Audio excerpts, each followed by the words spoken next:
আমাদের রবীন্দ্র সাহিত্য পাঠের যে কার্যক্রম তাতে আমরা গল্পগুচ্ছ দিয়ে শুরু করেছি। তা 1291 কার্তিক এবং অগ্রহায়ণে দুটি গল্প লিখেছিলেন রবীন্দ্রনাথ, ঘাটের কথা, রাজপথের কথা। আমরা বলেছি 1291 মানে হচ্ছে ওই 1884 খ্রিস্টাব্দ নাগাদ।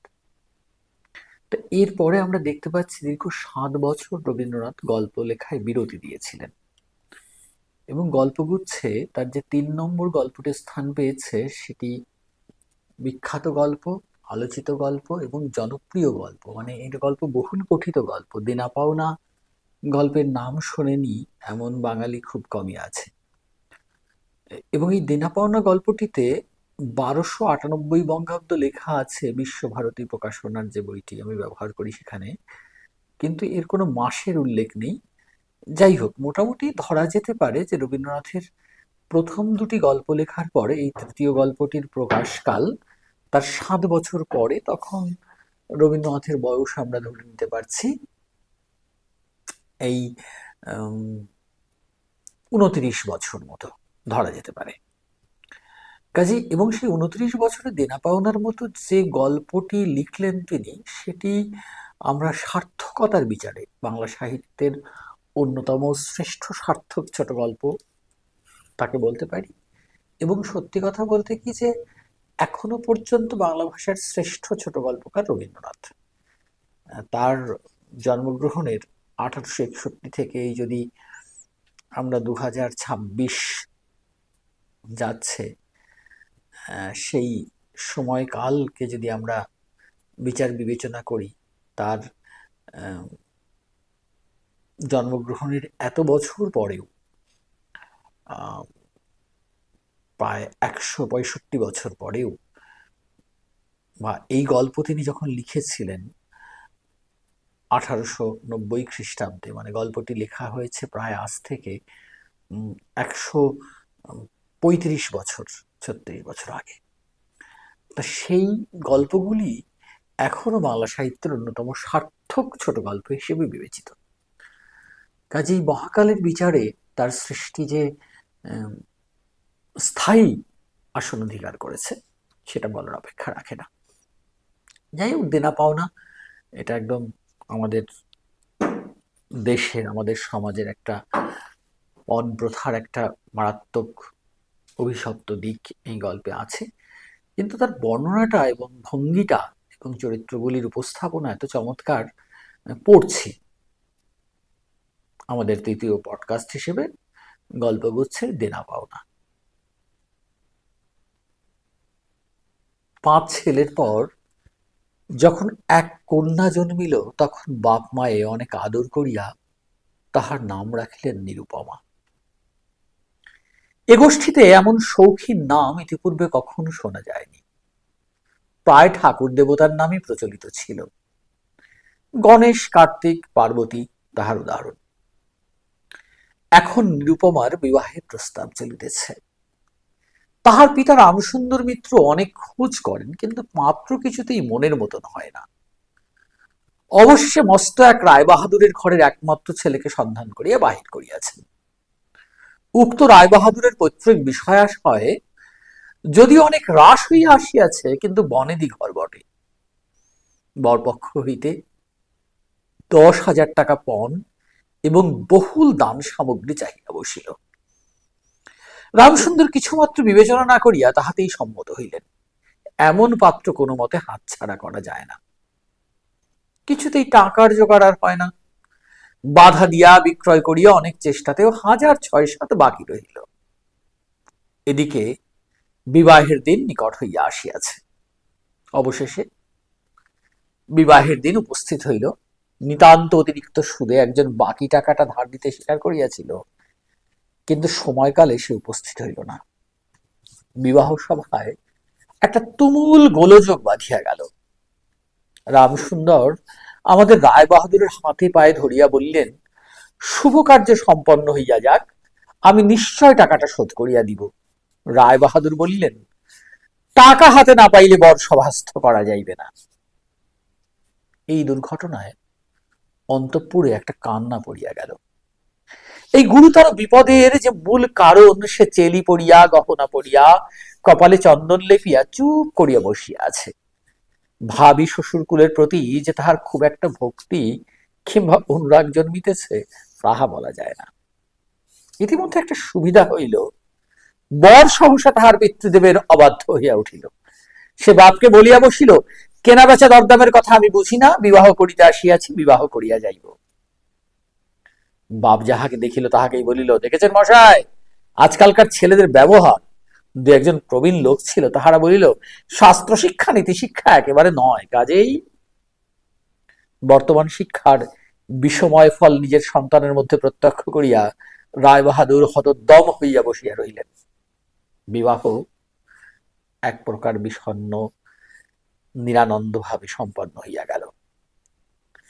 শ্বশুর বাড়ি যাইবার সময় নিরুপমাকে বুকে টানিয়া লইয়া বাপ আর চোখের জল রাখিতে পারিলেন না। নীরু জিজ্ঞাসা করিল, তারা কি আর আমাকে আসতে দেবে না বাবা?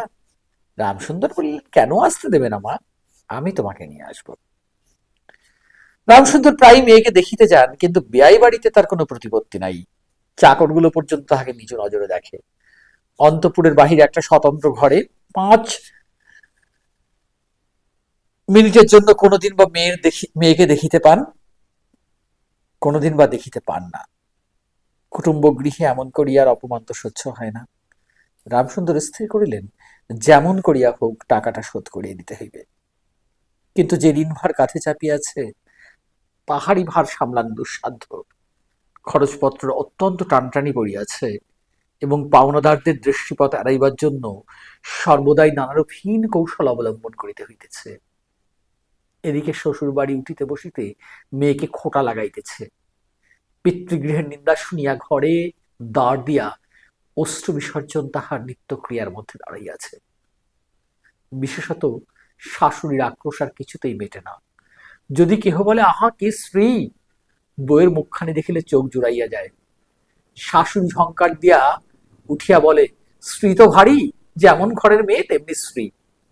এমনকি বইয়ের খাওয়া পড়ারও যত্ন হয় না। যদি কোনোদিন দায় পরতন্ত্র প্রতিবেশী কোনো ত্রুটির উল্লেখ করে, শাশুড়ি বলে, ওই ঢের হয়েছে। অর্থাৎ বাপ যদি পুরা দাম দিত, তো মেয়ে পুরা যত্ন পাইত।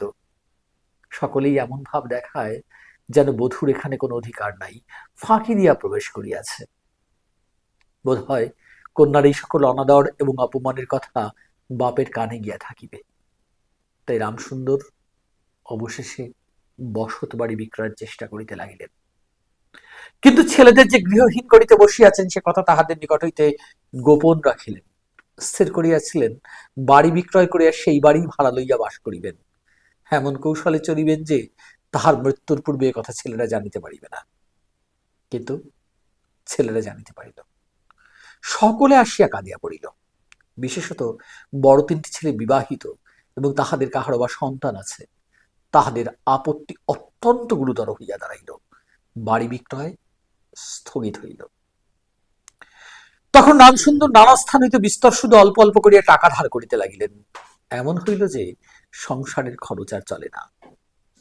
নীরু বাপের মুখ দেখিয়া সব বুঝিতে পারিল। বৃদ্ধের পক্ষকে সে শুষ্ক মুখে এবং সদা সংকুচিত ভাবে দৈন্য এবং দুশ্চিন্তা প্রকাশ হইয়া পড়িল। মেয়ের কাছে যখন বাপ অপরাধী, তখন সে অপরাধের অনুতাপ কি আর গোপন রাখা যায়? রামসুন্দর যখন বেহাই বাড়ির অনুমতিক্রমে ক্ষণকালের জন্য কন্যার সাক্ষাৎ লাভ করিতেন, তখন বাপের বুক যে কেমন করিয়া ফাটে, তাহা তাহার হাসি দেখিলেই টের পাওয়া যাইত। সেই ব্যথিত পিতৃহৃদয়কে সান্ত্বনা দেবার উদ্দেশ্যে দিন কতক বাপের বাড়ি যাইবার জন্য নীরু নিতান্ত অধীর হইয়া উঠিয়াছে। বাপের ম্লান মুখ দেখিয়া সে আর দূরে থাকিতে পারে না। একদিন রামসুন্দরকে বলিল, বাবা, আমাকে একবার বাড়ি লইয়া যাও। রামসুন্দর বলিলেন, আচ্ছা। কিন্তু তাহার কোনো জোর নাই। নিজের কন্যার উপরে পিতার যে স্বাভাবিক অধিকার আছে, তাহা যেন পণের টাকার পরিবর্তে বন্ধক রাখিতে হইয়াছে। এমনকি কন্যার দর্শন, সে অতি সসংকোচে ভিক্ষা চাহিতে হয়, এবং সময় বিশেষে নিরাশ হইলে দ্বিতীয় কথাটি কহিবার মুখ থাকে না। কিন্তু মেয়ে, আপনি বাড়ি আসিতে চাহিলে বাপ তাহাকে না নিয়া কেমন করিয়া থাকে। তাই বেহাইয়ের নিকট সে সম্বন্ধে দরখাস্ত পেশ করিবার পূর্বে রামসুন্দর কত হীনতা, কত অপমান, কত ক্ষতি স্বীকার করিয়া যে 3,000 টাকা সংগ্রহ করিয়াছিলেন, সেই ইতিহাস গোপন থাকাই ভালো। নোট কখানি রুমালে জড়াইয়া চাদরে বাঁধিয়া রামসুন্দর বিহারীর নিকট গিয়া বসিলেন। প্রথমে হাস্যমুখে পাড়ার খবর পাড়িলেন। হরেকৃষ্ণর বাড়িতে একটা মস্ত চুরি হইয়া গিয়াছে, তাহার আদ্যপান্ত বিবরণ বলিলেন। নবীন মাধব ও রাধা মাধব দুই ভাইয়ের তুলনা করিয়া বিদ্যাবুদ্ধি ও স্বভাব সম্বন্ধে রাধা মাধবের সুখ্যাতি এবং নবীন মাধবের নিন্দা করিলেন। শহরে একটি নতুন ব্যামো আসিয়াছে, সে সম্বন্ধে অনেক আজগুবি আলোচনা করিলেন। অবশেষে হুকাটি নামাইয়া রাখিয়া কথায় কথায় বলিলেন, হ্যাঁ হ্যাঁ বেহাই, সেই টাকাটা বাকি আছে বটে। রোজই মনে করি যাচ্ছি, অমনি হাতে করে কিছু নিয়ে যাই, কিন্তু সময়কালে মনে থাকে না। আর ভাই বুড়ো হয়ে পড়েছি। এমনি এক দীর্ঘ ভূমিকা করিয়া পঞ্জরের তিনখানি অস্থির মতো সেই তিনখানি নোট যেন অতি সহজে অতি অবহেলে বাহির করিলেন। সবেমাত্র ৩,০০০ টাকার নোট দেখিয়া রায় বাহাদুর অট্টহাস্য করিয়া উঠিলেন, বলিলেন, থাকবে হাই, ওতে আমার কাজ নেই। একটা প্রচলিত বাংলা প্রবাদের উল্লেখ করিয়া বলিলেন, সামান্য কারণে হাতে দুর্গন্ধ করিতে তিনি চান না। এই ঘটনার পর মেয়েকে বাড়ি আনিবার প্রস্তাব কাহারও মুখে আসে না। কেবল রামসুন্দর ভাবিলেন, সে সকল কুটুম্বী তার সংকোচ আমাকে আর শোভা পায় না। মর্মাহত ভাবে অনেকক্ষণ চুপ করিয়া থাকিয়া অবশ্যই মৃদুস্বরে কথাটা পাড়িলেন। রায় বাহাদুর কোনো কারণ মাত্র উল্লেখ না করিয়া বলিলেন, সে এখন হচ্ছে না। এই বলিয়া কর্মোপলক্ষে স্থানান্তরে চলিয়া গেলেন। রামসুন্দর মেয়ের কাছে মুখ না দেখাইয়া কম্পিত হস্তে কয়েকখানি নোট চাদরের প্রান্তে বাঁধিয়া বাড়ি ফিরিয়া গেলেন। মনে মনে প্রতিজ্ঞা করিলেন, যতদিন না সমস্ত টাকা শোধ করিয়া দিয়া অসংকোচে কন্যার উপরে দাবি করিতে পারিবেন, ততদিন আর বেহাই বাড়িতে যাইবেন না। বহুদিন গেল। নিরুপমা লোকের উপর লোক পাঠায়, কিন্তু বাপের দেখা পায় না। অবশেষে অভিমান করিয়া লোক পাঠানো বন্ধ করিল। তখন রামসুন্দরের মনে বড় আঘাত লাগিল, কিন্তু তবু গেলেন না। আশ্বিন মাস আসিল। রামসুন্দর বলিলেন, এবার পুজোর সময় মাকে ঘরে আনিবই, নহিলে আমি। খুব একটা শক্ত রকম শপথ করিলেন। পঞ্চমী কি ষষ্ঠীর দিনে আবার চাদরের প্রান্তে গুটি কতক নোট বাঁধিয়া রামসুন্দর যাত্রার উদ্যোগ করিলেন। ৫ বৎসরের এক নাতি আসিয়া বলিল, দাদা, আমার জন্য গাড়ি কিনতে যাচ্ছিস? বহুদিন হইতে তাহার ঠেলা গাড়িতে চড়িয়া হাওয়া খাইবার শখ হইয়াছে, কিন্তু কিছুতেই তাহা মিটিবার উপায় হইতেছে না। ৬ বৎসরের এক নাতিনী আসিয়া সরোদনে কহিল, পূজার নিমন্ত্রণে যাইবার মতো তাহার একখানিও ভালো কাপড় নাই। রামসুন্দর তাহা জানিতেন এবং সে সম্বন্ধে তামাক খাইতে খাইতে বৃদ্ধ অনেক চিন্তা করিয়াছেন। রায়বাহাদুরের বাড়ি যখন পূজায় নিমন্ত্রণ হইবে, তখন তাহার বন্ধুগণকে অতি যৎসামান্য অলঙ্কারে অনুগ্রহপত্র দরিদ্রের মতো যাইতে হইবে, এ কথা স্মরণ করিয়া তিনি অনেক দীর্ঘ নিঃশ্বাস ফেলিয়াছেন। কিন্তু তাহাতে তাহার ললাটের বার্ধক্য রেখা গভীরতর অঙ্কিত হওয়া ছাড়া আর কোনো ফল হয় নাই। দৈন্যপীড়িত গৃহের ক্রন্দনধ্বনি কানে লইয়া বৃদ্ধ তাহার বেহাই বাড়িতে প্রবেশ করিলেন। আজ তাহার সে সংকোচ ভাব নাই। দ্বাররক্ষী এবং ভৃত্যদের মুখের প্রতি সে চকিত সলজ্জ দৃশ্যপাত দূর হইয়া গিয়াছে, যেন আপনার গৃহে প্রবেশ করিলেন। শুনিলেন রায়বাহাদুর ঘরে নাই, কিছুক্ষণ অপেক্ষা করিতে হইবে। মনের উচ্ছ্বাস সংবরণ করিতে না পারিয়া রামসুন্দর কন্যার সহিত সাক্ষাৎ করিলেন। আনন্দে দুই চোখ দিয়া জল পড়িতে লাগিল। বাপও কাঁদে, মেয়েও কাঁদে, দুইজনে কেহ আর কথা কহিতে পারে না। এমন করিয়া কিছুক্ষণ গেল। তারপর রামসুন্দর কহিলেন, এবার তোকে নিয়ে যাচ্ছি মা, আর কোনো গোল নাই। এমন সময়ে রামসুন্দরের জ্যেষ্ঠ পুত্র হরমোহন তার দুটি ছোট ছেলে সঙ্গে লইয়া সহসা ঘরে প্রবেশ করিলেন। পিতাকে বলিলেন, বাবা, আমাদের তবে এবার পথে ভাসালে। রামসুন্দর সহসা অগ্নিমূর্তি হইয়া বসিলেন। তোদের জন্য কি আমি নরকগামী হব? আমাকে তোর আমার সত্য পালন করতে দিবি নে? রামসুন্দর বাড়ি বিক্রয় করিয়া বসিয়া আছেন। ছেলেরা কিছু না জানিতে পায় তাহার অনেক ব্যবস্থা করিয়াছিলেন, কিন্তু তবু তাহারা জানিয়াছে দেখিয়া তাহাদের প্রতি হঠাৎ অত্যন্ত রুষ্ট ও বিরক্ত হইয়া উঠিলেন। তাহার নাতি দুইটি তাহার নাতি তাহার দুই হাঁটু সবলে জড়াইয়া ধরিয়া মুখ তুলিয়া কহিল, দাদা, আমাকে গাড়ি কিনে দিলে না? নত শ্রী রামসুন্দরের কাছে বালক কোনো উত্তর না পাইয়া নীরুর কাছে গিয়া বলিল, পিসিমা, আমাকে একখানা গাড়ি কিনে দেবে? নিরুপমা সমস্ত ব্যাপার বুঝিতে পারিয়া কহিল, বাবা, তুমি যদি আর ১ পয়সা আমার শ্বশুরকে দাও, তাহলে আর তোমার মেয়েকে দেখতে পাবে না, এই তোমার গাছ। সে বলল। রামসুন্দর বললেন, ছি মা, অমন কথা বলতে নেই। আর এই টাকাটা যদি আমি না দিতে পারি, তাহলে তোর বাপের অপমান, আর তোরও অপমান। নীরু কহিল, টাকা যদি দাও তবেই অপমান। তোমার মেয়ের কি কোনো মর্যাদা নেই? আমি কি কেবল একটা টাকার থলি? যতক্ষণ টাকা আছে ততক্ষণ আমার দাম। না বাবা, এই টাকা দিয়ে তুমি আমাকে অপমান করো না। তাছাড়া আমার স্বামী তো এ টাকা চান না। রামসুন্দর কহিলেন, তাহলে তোমাকে যেতে দেবে না মা? নিরুপমা কহিল, না দেয় তো কি করবে বলো? তুমিও আর নিয়ে যেতে চেও না। রামসুন্দর কম্পিত হস্তে নোট বাঁধা চাদরটি কাঁধে তুলিয়া আবার চোরের মতো সকলের দৃষ্টি এড়াইয়া বাড়ি ফিরিয়া গেলেন। কিন্তু রামসুন্দর যে টাকা আনিয়াছিলেন এবং কন্যার নিষেধে সে টাকা না দিয়াই চলিয়া গিয়াছেন, সে কথা গোপন রহিল না।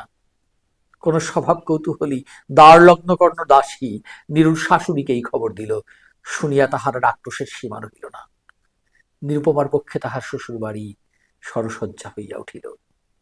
এদিকে তাহার স্বামী বিবাহের অল্পদিন পরেই ডেপুটি ম্যাজিস্ট্রেট হইয়া দেশান্তরে চলিয়া গিয়াছে এবং পাছে সংসর্গ দোষে হীনতা শিক্ষা হয় এই ওজনে সম্প্রতি বাপের বাড়ির আত্মীয়দের সহিত নীরুর সাক্ষাৎকার সম্পূর্ণ নিষিদ্ধ হইয়াছে।